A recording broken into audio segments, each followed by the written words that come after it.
Hi team, Riz here again, and you're back for Photo 143, Beginning Digital Photography, Module 8. Just a couple of reminders. We're halfway through the semester here with Module 8, and depending where you're at, you might want to pick up the pace. Most definitely make sure that you check in with Shirin and I on any modules between 1 through 8.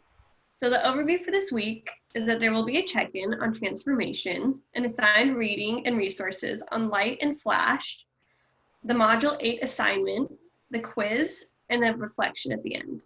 For the check-in this module, transformation seems to be a big topic because everyone's life is being impacted by the pandemic.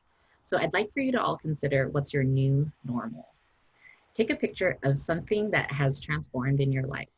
This could be a skill, a habit, or anything that's just out of your ordinary. You can interpret this in many ways, of course. Something that you might consider is if this new normal is something that you've adjusted to or not. How long has it taken you to adjust to?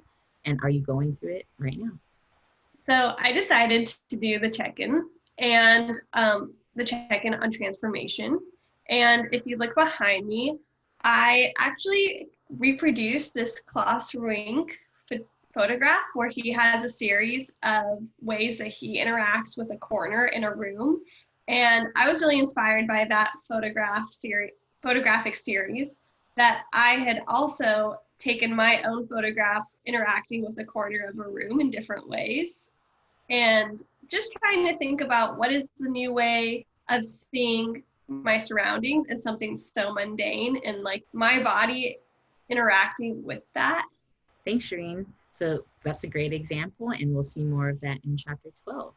And in chapter 12, you'll be learning about understanding the similarities and differences between electronic flash, continuous light, and you'll be able to use a camera-mounted flash to make correct exposures. You'll also be able to apply different types of lighting setups for unique challenges with portraiture to photograph objects that have a texture, a reflection, or are some kind of transparent material. For those of you that do not have a flash, don't worry. I'll be also covering in my instructional video how you could use some light sources at home. There are a variety of photographers that you'll find in the book, and I just want to point out 4 that are very interesting to me. The first that I picked is by Towfiq Greenfield-Sanders, and it's a great picture of Christopher from Sopranos, which is a TV show that I really loved. The second is Harold Edgerton. It's a photograph of an apple. Harold Edgerton is a pioneer on the flash, and so a lot of his photographs are about capturing things that are moving very quickly. The next photographer is Russell Lee. You'll find him at the end of their chapter. It's beautiful lighting in a boxing ring. It's kind of like a spotlight shining on him.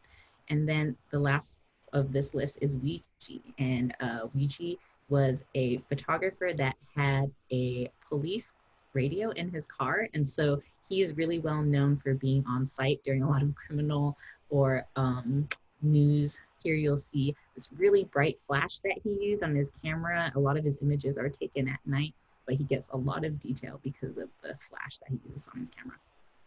Thanks, Riz. We've also been talking about what photographers haven't been in the book, and those are our featured weekly photographers.